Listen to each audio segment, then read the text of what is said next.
Hey, welcome back to season 2 of Detection at Scale. Today, I'm here with Jeff Bollinger, the director of incident response and detection engineering at no other than LinkedIn. Hey, Jeff. Hey, Jack.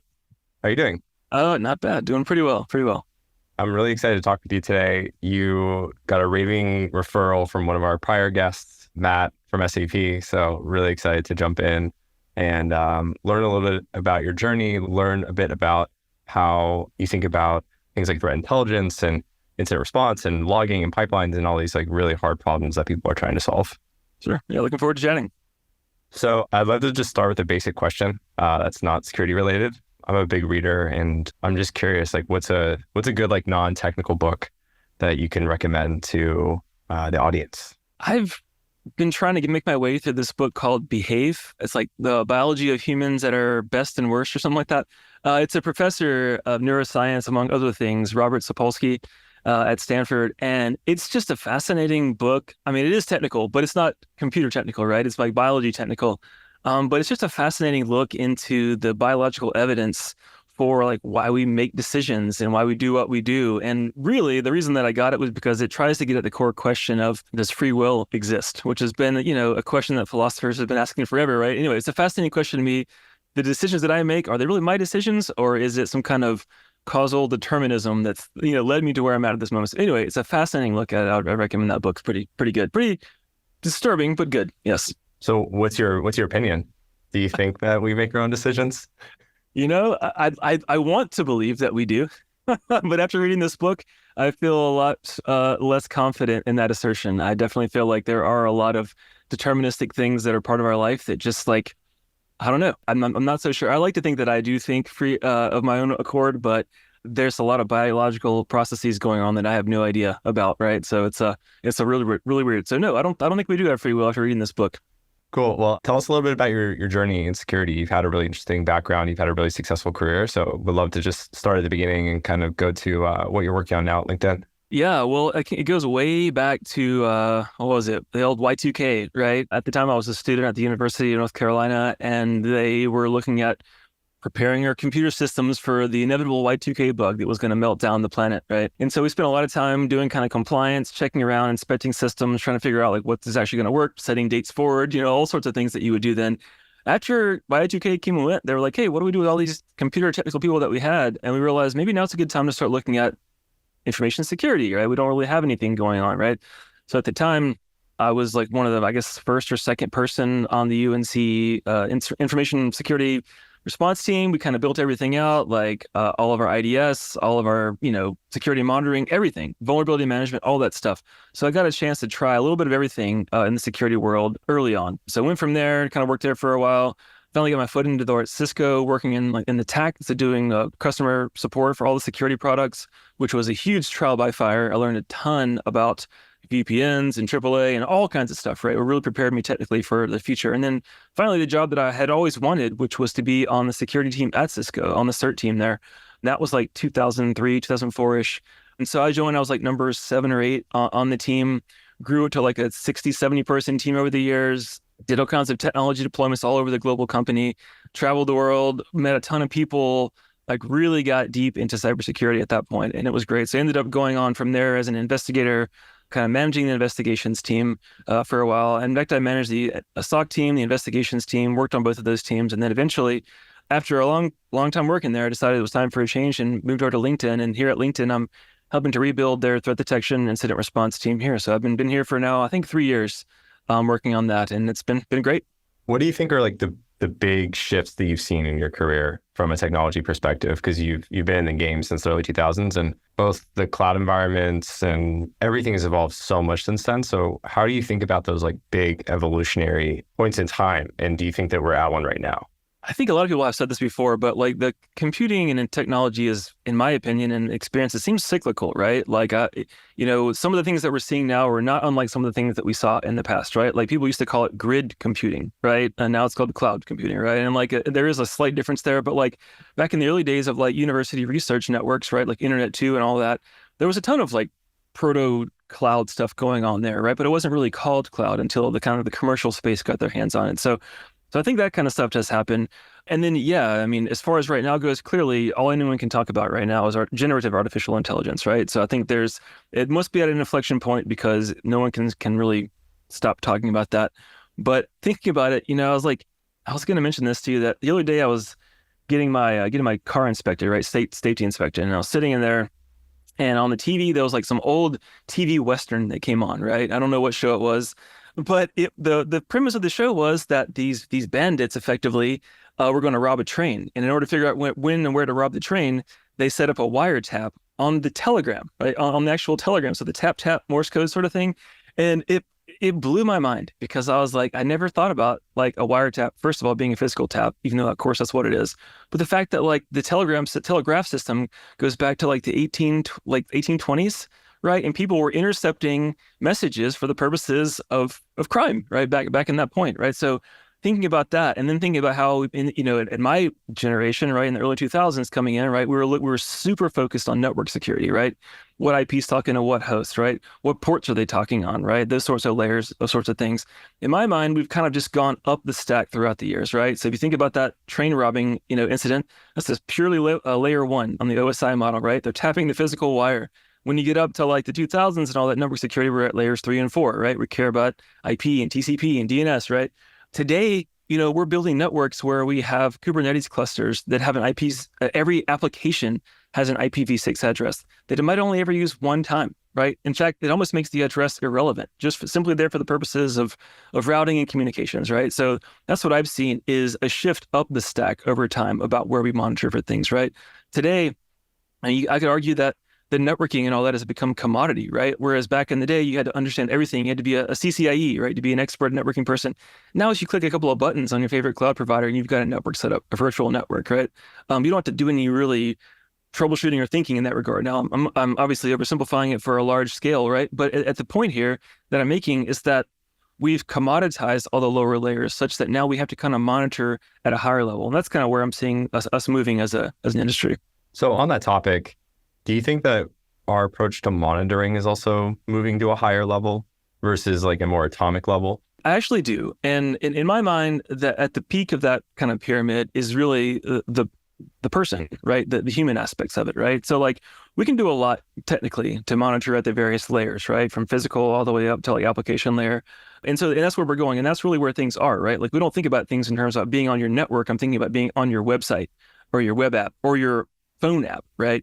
But when it comes to the person behind that and the social engineering that goes on and the psychology involved in all that, I'm not sure where we're headed for security monitoring in the future, but I have to imagine that going forward in the future, the people that will be most situated are the ones who can detect and monitor unusual behaviors, right, by an entity, right? And even more so, thinking about the future, was this even a person that did this, right? Or was it a GPT bot, right? Or was it even was it even a person? Or was it a program, or was it a person? And if it was a person, why did they do that, right? I think that's kind of where the stack is getting pushed even beyond the layers of technology, right? So it's getting interesting.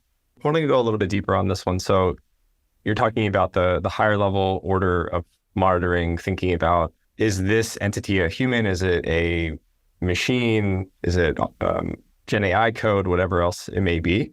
We've tried this in security before. I mean, to your point of everything being cyclical, why do you think UEBA systems were not, I mean, I'll kind of call out and say, I don't think they were super successful. I don't think there's really widespread usage of them. But if that's the pattern that we're thinking about, why weren't those solutions working then? And why wasn't that more widespread in your opinion? I think the answer is it's because of the diversity and complexity of human thought is the real answer to that, right? Because you're right. I've never seen a UEBA that actually worked well, right? They work in small setups in controlled environments. They're fascinating, but they're more like experiments, right? You get into a real world where you're in an enterprise with 150,000 people. Not everybody thinks the same, and you don't want them to think the same. Not everybody operates in the same ways, right? And there's also so many corner cases and things that just make it really difficult for an algorithm to make a good prediction, right? This happened all the time, and it's kind of one of the more boring examples. But like the reality is like the stupid impossible traveler problem, right? Like that was such a problem for UEBA, right? Oh, Jack is now in Hong Kong. He's never been in Hong Kong, right? Whatever else. Well, maybe you were testing a VPN on your phone, right? Maybe you happen to, whatever else. Right? Maybe you're on travel and like the system doesn't know about that. That happened all the time. We were constantly having to retool and get it and relearn everything, right? And I think that was one of the challenges is just that like we're complicated, right? We are complicated, meat machines, and we do a lot of weird things, right? And it's hard for a computer to find that. Even though computers are great at finding patterns, right? We are good at deviating from patterns. And I think that's what's kind of why it made it so difficult. I fully agree with that. I think there's so many edge cases. And I think the big challenge in sim, to your point, is you can't predict human behavior. You can try to, but I guess if we're going to a point where it's less about binary, this is bad, and more of a gradient, how as defenders should we be thinking about building our systems? I think there's still a ton of value in monitoring for behaviors, right? Because behavior, in my mind, indicates an intent, right? An intention, right, behind it. So an event by itself or an alert by itself exists in a vacuum, right? Somebody ran Mimikatz, right? Mimikatz, let me say it this way. Let me rephrase it. Mimikatz was executed on this system, right? Okay, well, we know what that does, but do we know why it happened? How did it get there? Who put it there? When was it there? Has it been sitting there for years? Has it been running for years, right? These are all sorts of things that, like, by itself, that seems scary and unusual, but like, here's a good example of why that might not be, right? Maybe someone backed up their computer in the past to a hard drive, plug that hard drive in, and now all of a sudden your EDR is detecting Mimikatz, right? Like, is there really a threat there? Or was that just that they backed it up from their test lab a long time ago, right? That's not really a behavior. That's just detecting an atomic issue. And that doesn't really get us anywhere. It gives us clues in places where to look, but then you still have to dive in and talk to people, ask questions, look at technical indicators and see if it's actually there. So I still think that there's value in behavior, but I think the way that we have to do that is back to the old pipe dream of correlation, right? Which is like, hey, if we see this in a time window, bucketed, and we see this in that same time window, and we see this followed by this, there's a pretty high probability that that's going to mean something malicious to us, right? Or whatever else, or not, right? And I think that's really what we're looking for. So when we think about engineering detections, putting together the detection logic, we might have a bunch of atomic related things, right? Like execution of hacker tools, whatever that might be, right? And they could put Mimikatz in there, right? That is a category of thing on its own. That might be bad, it might not be. But that coupled with the fact that right before that, right, there was someone installing a remote access tool, right? Like one of these any kind of commercial remote access tools, right? Like that's a pretty weird sign. Why would they do that? We don't allow that on the network, right?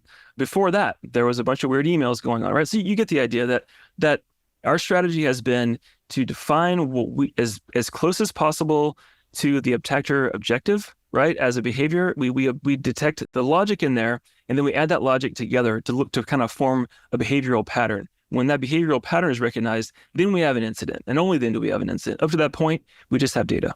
Yeah, I love the mindset of using correlations as a higher fidelity way of combining atomics. And actually was just writing about this too on the blog, and was talking about temporal versus sequential types of correlations, where temporal is like how you described. These things happen within a window, no particular order, where sequential, same window, but in order. Are there other ways that you think about writing correlations aside from those two techniques? Is there something else? Well, I mean, you're looking at it from a kind of a timeline perspective, which totally makes sense from IR, which is how we think in timelines, right? I think the other bit is kind of entities themselves, right? It'd be ideal in an ideal world we can model everything, right? We know that this entity always does this, and therefore the probability of this weird thing happening is super low. We should investigate it, right? But I think that's the key is looking at historical data around entities. And what I mean by that is like entity meaning like IP address, host name, user ID, service principal, whatever else, right? Like I think it's possible if you have good logging, which most people do at this point, at least for operational work, you can look back and say, this SPI, right, this service principal has always been used for the following three apps for the last, 90 days or the last 365 days. All of a sudden, that principal is now logging into O365. That's never really happened, right? So that is not necessarily temporal, right? And it's not necessarily linear, but it is basically like kind of a profiling thing where I can say, I don't expect this. Let me look back to see what it's been doing in the past, right? Getting a look back. I think that's another potential option is just basically saying like, hey, we expect something deviated from that expectation. I think that's one way of possibly correlating it using older data. Are there certain types of behaviors that have higher fidelity for this type of look back? So for example, like everyone always says, if people are logging in outside of office hours, that's an anomaly? Like, are there these types of behaviors where you feel like there's pretty good fidelity generally to where like that technique is reliable? Yeah, I mean, if you have the ability to do heavy enrichment on your entity side, right? So for example, like I know that like Jack is a DBA, right? And I know that you work in this one department, right? Like that's context that a human can understand very easily. Can a model understand that? Possibly, right? But we won't go there right now. But the idea is that like we kind of know based on like looking at you in the corporate directory, looking at your leadership structure, looking at the projects you've worked on, searching for your name in the wiki, literally, and seeing what you've been working on, right? Gives me an idea about the kind of things that you would be involved in, right? Or whatever else. That intuition, again, is something that's critical for people to have, right? But that is what gets us something that says that like, based on what we know about you as an entity, you or your endpoint or your whatever, right? That allows us to kind of get a little bit deeper into figuring out like, is this something going to be unusual or whatever? So we're almost kind of doing like an inverse correlation, right? Where we're trying to see like, we expect all these things to be the same thing. And when they're not the same, then we want to kind of dig in. That's kind of how we would look at it. And that's something that we can do today, right? So, if you only log in to your business unit's part of the cluster, right? And which would make sense. Why would you ever log into these highly privileged clusters that do other things, right? Or why would you log into these clusters that have access to this data, which you really have no reason to be looking at, right? Maybe it is a benign excuse, but that's a great place to start an investigation because it's unexpected, right? And I think that's a better way of doing it is just like building contextual clues, having that hopefully up front so you don't have to go around asking a bunch of manual questions, right? But in my mind, that's it. It's like looking for that unexpected based on past performance. I mean, a lot of what we're talking about is pretty data intensive. Do you think that the nature of detection engineering is shifting more towards data and really understanding how to run these queries and things like that versus the traditional SOC was like the detection engineers were building the rules, or maybe even that function doesn't exist in the SIM, it's just telling the SOC like what's bad. Like, how do you think things are evolving to be more engineering and data oriented? A huge part of what my team does, like I would say at least a third of my team is dedicated to security engineering, right? And that means building, designing, maintaining our pipelines, right? And what that also means is, we don't run every application, right? We're the security team, right? So we don't necessarily know how apps work, every app works, where they're deployed, what versions they're on, what they're expected to do, what they're not expected to do. But we are expected, and as part of our company policy, right, is that if you're building an application or deploying a service, you are going to send logs to security. That's just part of it, right? Like that's the minimum bar of being deployed into production is that you're going to emit and generate useful logs. So a large part of what we spend on that, our time spent on that is working with teams to figure out what logs should we collect. In fact, that's become somewhat onerous, as you can imagine, over time, right? Working with us, as you correctly said, right?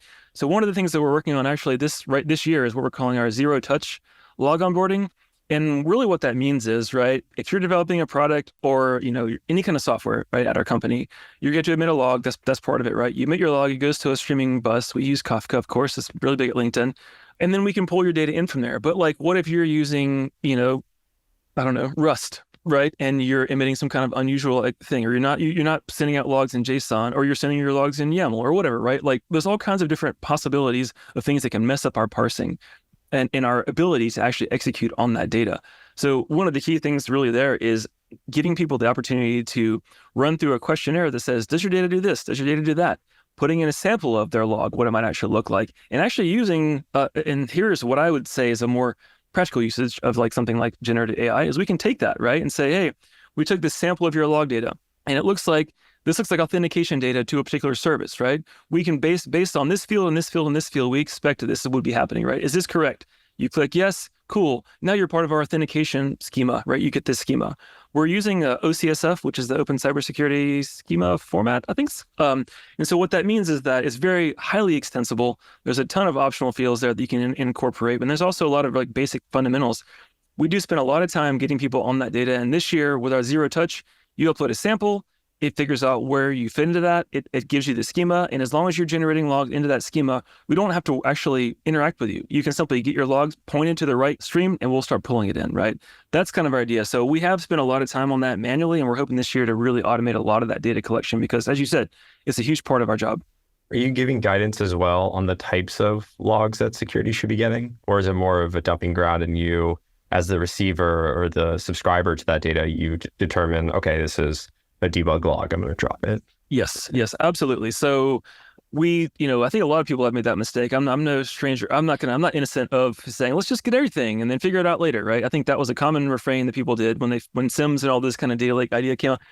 Not great, right? Not the best way to do it. So yes, we do actually do that. And the way that we do it is we define things that we care about, right? And the way that I like to say it, kind of colloquial to people, is like, my team needs to be able to figure out who did what, when, with your application, and where, and what did they do, right? Like that's specifically what we're going for. Now that's easy to say in an English sentence, right? But when you get down to it, what does that mean? Well, the when is your timestamp, right? The where is like which part of the file system or not, right? The who is obviously the logged in user or whomever has the privileges to do this, right? And then execution is what actually happens after all that stuff, right? Like, touching a file or editing a file or whatever, like any kind of crud that's happening, right? We want to know about, right? And I think that's kind of the guidance that we give around that. The real challenge, though, is like knowing what you don't know and knowing how to predict things, right? So like in the future, if that service becomes compromised or whatever, are we going to wish that we had asked for this other field, right? Or are we going to wish for that? So that's why we try to standardize on like a common framework so that we don't have to worry about that. Like we expect everybody's log will have at least the who, when, what, where, and well, maybe not how and why, but at least the who, what, when, and where. And we figure out the how and why. I think that's kind of how it gets there. So yeah, absolutely. Like that's the key. And also we wouldn't, as far as part of our zero touch onboarding, if you're just sending us debugging logs, well, what we'll mean is like, okay, this doesn't meet any of our criteria for like security issues. We will accept your log for sure, but it will go into the low tier storage of our data lake such that like if we ever need to do an investigation, right, it's not easy to get to, but we still have it in case of an emergency. And as an incident responder, I'm doing this for a long time, right? It's really, really hard for me to say, no, I don't need your log, right? Because I almost always wish that I had them at the end. In fact, every incident's always first thing you do is go to the logs, right? That's always the first thing that you do. And so I think, I never will say no to a log, but I do know at this point, this day and age, at least we have the ability to kind of like have classes of logs where some are cheaper and lower quality, and others are higher and more stronger signals. So let's continue the story a little bit. So you wrote a book about building incident response programs, and obviously a huge part of that is data, which we just talked through, and how you think about it, which I think is great. How do you think about like the core parts of the process of IR? So let's assume that we found an incident, we found some behaviors that we believe are bad. How would you guide, or what's the structure that you put in place that you think most people should be following for IR? When we first started thinking about this, right, I try to make it as simple as possible, right? Because first of all, simplicity is almost always complex, but we started with a really straightforward idea as to how we could shape our thoughts, right? And realistically, we asked everyone the same question, right? When we're trying to monitor their network or their application or whatever, is what are we trying to protect, right? That's the critical first question. And it seems so obvious. But when you start going into it without thinking about that, you maybe start looking at things that don't matter, right? And we've been burned on in the past. I just gave the example of logging everything, right? The next thing is, what are the threats against that, right? So this is a huge catch-all phrase that means like threat modeling, and what are the risks to us, and what is our exposure, and all that kind of stuff buried underneath that very simple sentence. Beyond that, it's how do we protect ourselves from those threats, right? So what are our preventative measures? What are our mitigating circumstances? What are things that prevent these things from actually causing a problem in the future, right? And if they do cause a problem, like you said, we see something weird and we do suspect something's weird, how do we actually respond? Like, do we shut the service down? Do we put it into an isolation area? Do we contact the owner? Do we take some programmatic steps? There's a lot of options there, right? A whole flow chart of things that can happen once you've determined that. But I try to approach every team with those four kind of questions, right? Because they find out they are simple in nature, but when you start answering them, it starts to get more and more complex, right? And when I think about things as far as how to develop detections and do incident response, right? Our approach is really core to, everyone says threat informed, right? But they don't really define it. And I think what I think about when I say threat informed is we basically say, okay, here's what we have. Here's our footprint, right? Here's what we know the world is doing, right? Here's the threat intelligence that we have that tells us that attackers are successfully performing the following types of things, right? That gives us clues and helps us figure out this is what we should be concerned about, right? Like maybe we're not in the finance industry, so we don't need to care about, people doing attacker in the middle on our forms, right? That's less likely that's going to be a problem for us. So we can less likely focus on that bit of intel and more focus on the things where we might be actually impacted by. So we shape our thinking around like what scenario could we find ourselves in that we don't want to be in? Where could we be at on a Friday afternoon at 5 p.m. where it's like, wow, all this stuff is happening and we really, really wish that we would have thought about this beforehand, right? That's kind of how we're approaching it, is kind of like predicting the nightmare scenarios and then figuring out how would we respond to those. And literally not just tabletopping it, but actually going through and being like, hey, What are the impacted areas that we have? What are the parts of the network we should be concerned about? What are our containment options, right? Do they work? Can we test them right now? Those sorts of things.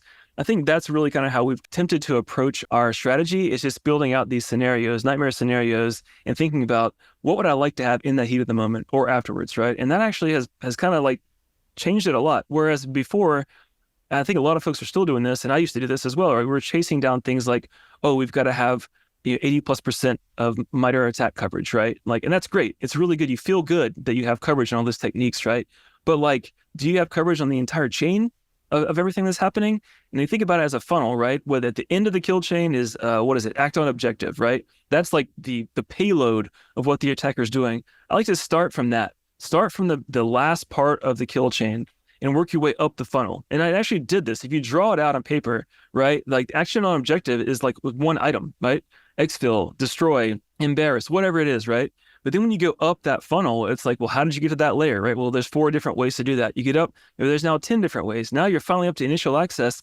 How many ways of initial access could there possibly be? A lot, right? And so starting from that, the bottom of the funnel and working your way up, I think gets you a faster result. And also it really builds on the concept that's been around forever, which is defense in depth, right? If I don't detect you at the action on objective, if I don't detect you at initial access, right? If I miss that, and then I miss your persistence, right? And then I miss your, whatever else, your lateral movement. If I miss all that stuff, right? First of all, I should have detectors at each of those layers. But if they fail, I want to have it at least at one of those. And if I capture it, I'd love to see it at every single part of the chain. So we're good. If I catch it at the end, that's not as good, but it's still good. And that's kind of how we approach it, is think of the crazy scenario, start from the bottom of the funnel, and then build detections all the way up. I'm inspired. Easier said than done, for sure. Yes. No, I love it. I mean, I think that's a very novel way of thinking about it. And I think it makes a lot of sense. It's work backwards from the thing you don't want to happen and ask the right questions. So the questions that I wrote down were, 1, what are we trying to protect? Which I think is an excellent question. Otherwise, you're just collecting things aimlessly. What are the threats against that particular vector? How do we protect ourselves? And through mitigating controls, and then how do we respond if something actually goes bad? Exactly. Yep. Makes a lot of sense. Yeah. And through all those processes, is the goal to try to automate as much of that as possible? What do you think about automation? Yeah, absolutely. So we kind of got onto the whole SOC list thing a long time ago, where we're not going to have 50 people staring at a screen, right? And we want to do as much automation as possible. So that's the way that we're actually able to scale, right? I mean, we're Detection at Scale podcast. That's how we scale, is we absolutely try to automate every possible thing, from enrichment to data gathering to execution of queries, right?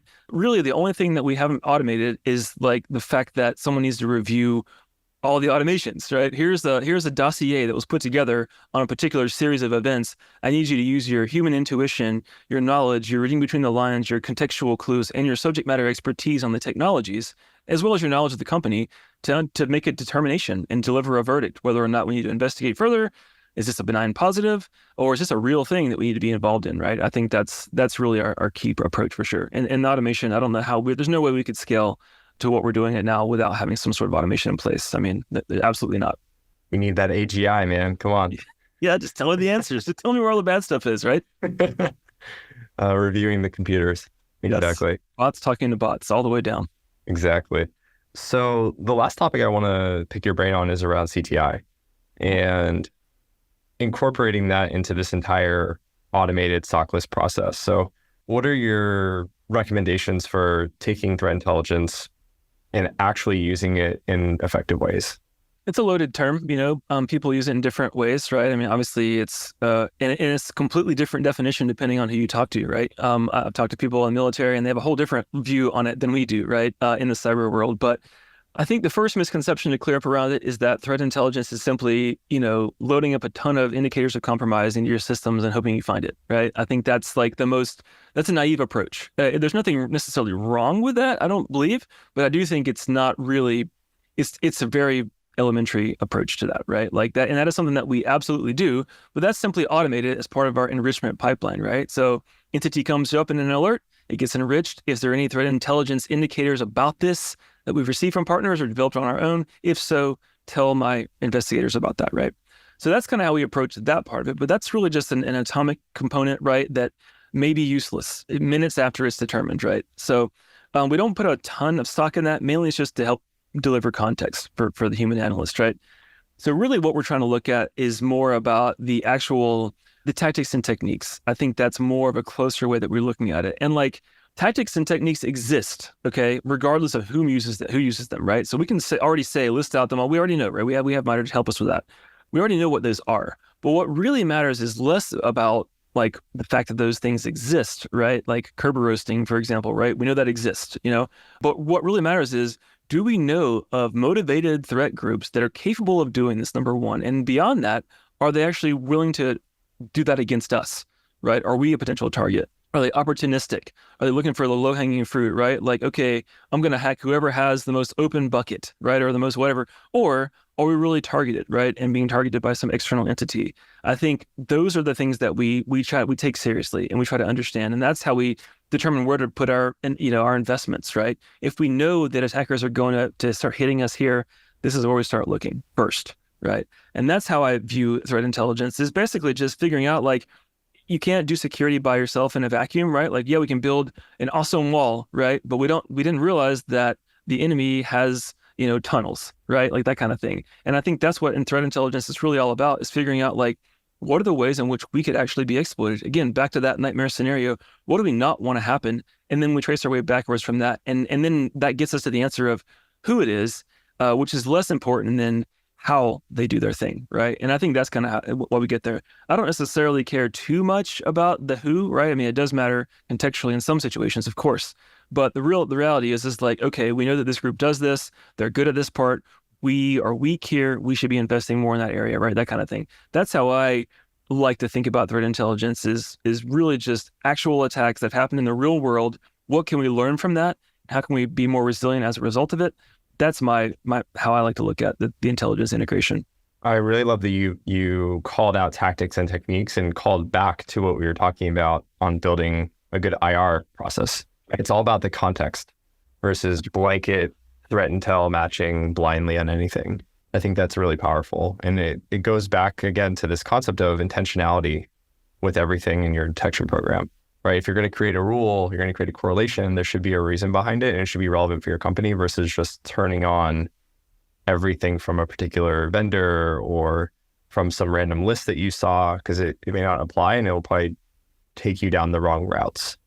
Yes, that's one of the things you see a lot, is that, like, I read something about it on Hacker News, or I read something about this. What's our coverage, right? You hear this a lot from senior leadership too.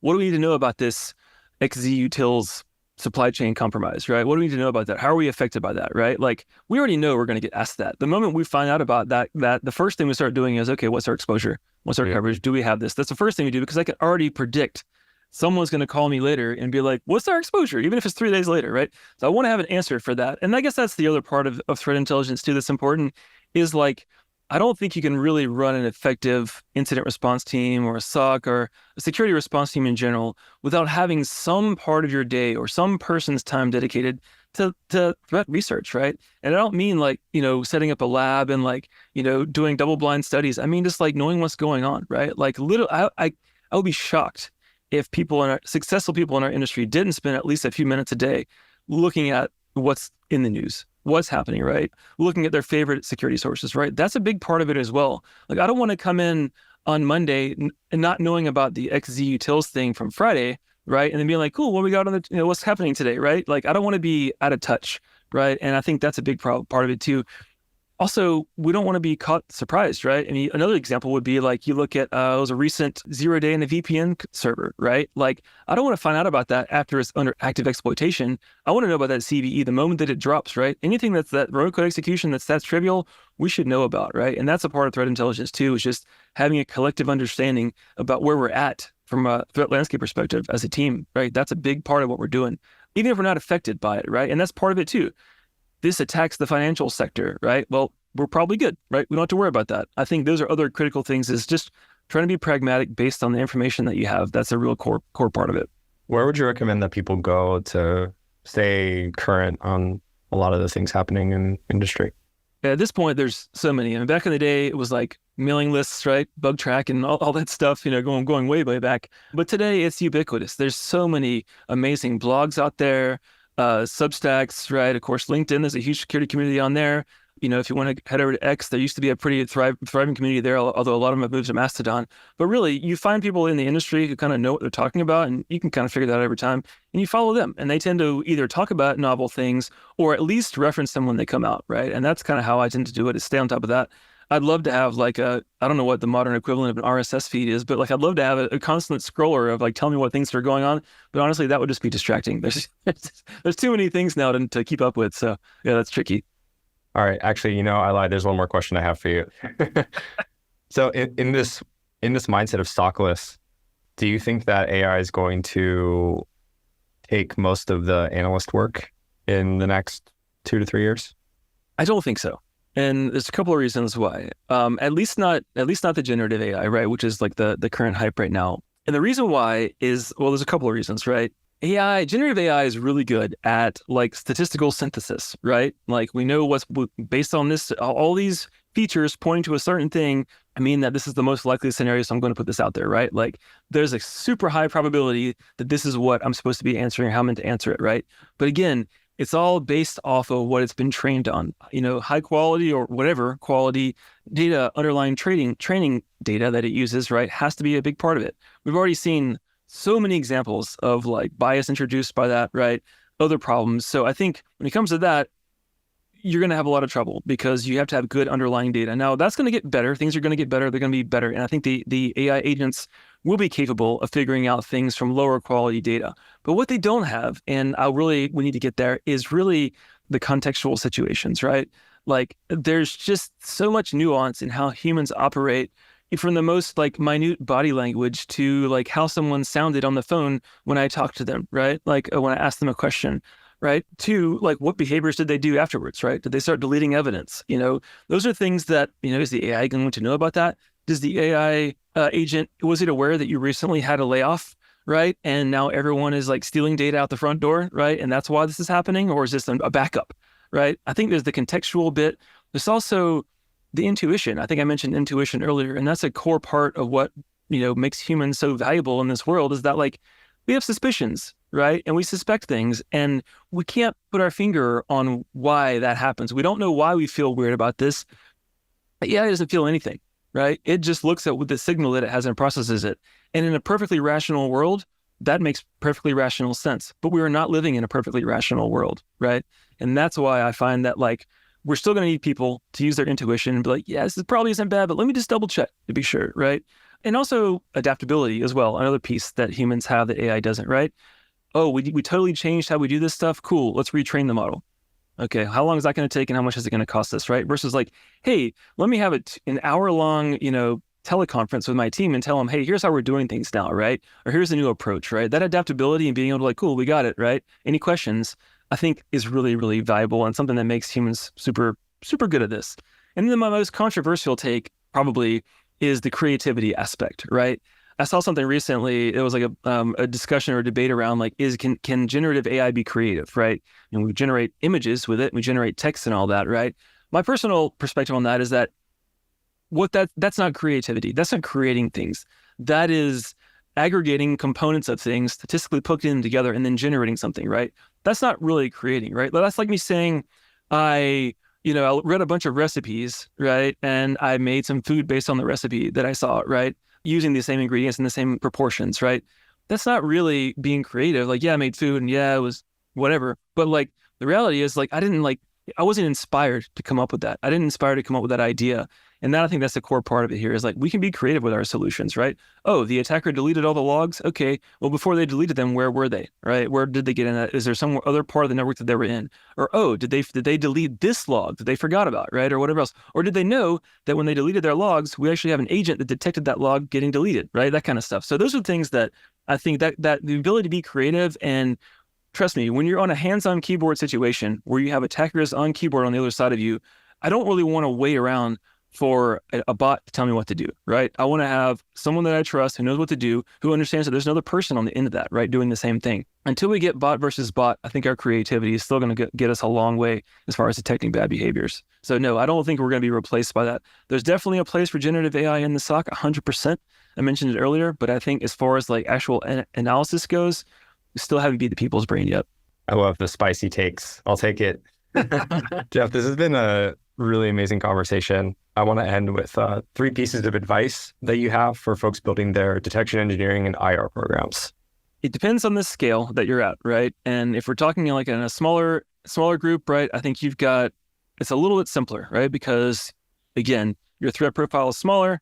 You know what the attacks are going to be against you, right? And I think that's the important part. It's just to really understand who you are and where you're at, right? If you're a gigantic 500,000 person corporation, your threats are going to be way different than like the startup that you're running, right? And that's not to say that the data is any less valuable, of course, but the approach that you take is going to be different. So that'd be my first thing, is just really understand where you're at in the world and why you might be a target. That's a huge piece in figuring out how to shape your program. After that, I think really one of the core things is you need a good combination of people who are excellent software developers, right? Because that effectively today, that's what we're doing, is we're writing software. Our detections are all software. Each detection is a program with a YAML config file, right? It's not that different from what we would see elsewhere. So you really need a good cadre of strong, programmers, but you also need people, at least one person, but preferably more, who really understands the adversarial thinking, right? That's another core piece, is like, and I've seen that a lot. Building an IR team is actually, it is a team. You're putting a team together. And when you build a team, you're looking for people with various levels of expertise, right? So you're definitely going to need some people who understand software development, system design. That's a critical, foundational component. But if you don't have the adversarial thinking, like, why is the bad guy doing this to us? How do they do this? Why does this work? If I was the bad guy, what would I do? Right? That kind of stuff. Those sorts of types of thinking and the investigation skills and kind of digging deeper on that, I think that's another critical thing that needs to be developed in a skill set you should absolutely be looking for. And also should hopefully be a reprieve to folks who think, I don't really know how to code very well, but I'm really good at finding bad stuff, right? I think that's a big part of it too. That'd be my second piece. And the third thing is that you're never going to always get it right. You're never going to get it right? We don't solve security. It's never solved, right? This is a constant back and forth between people trying to exploit and those trying to protect. And I think we're never going to solve it.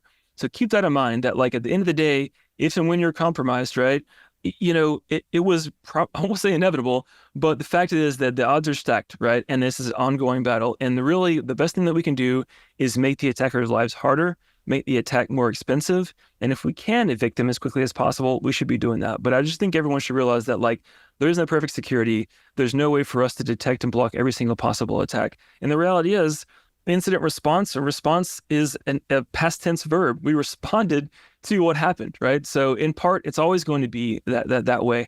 Keep that in mind too, and don't let it get you down if you are experiencing these attacks, because eventually you'll get in front of it and you'll have to maintain, but you will. So many great quotes from this episode.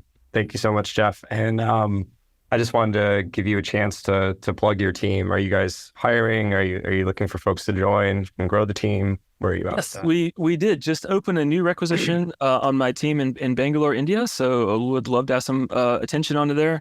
I think I reposted it on my LinkedIn profile, so check it out. But yeah, we're expanding our team there, trying to have our 24/7. So yeah, it's been great. Awesome, Jeff. Thank you so much for the time today. I learned so much by listening to you, and best of luck in everything moving forward. Best of luck with the work and redesigning the IR team and everything there. So they're very lucky to have you on guiding the helm there. Awesome. Thanks, Jack. I really appreciate it. Thank you.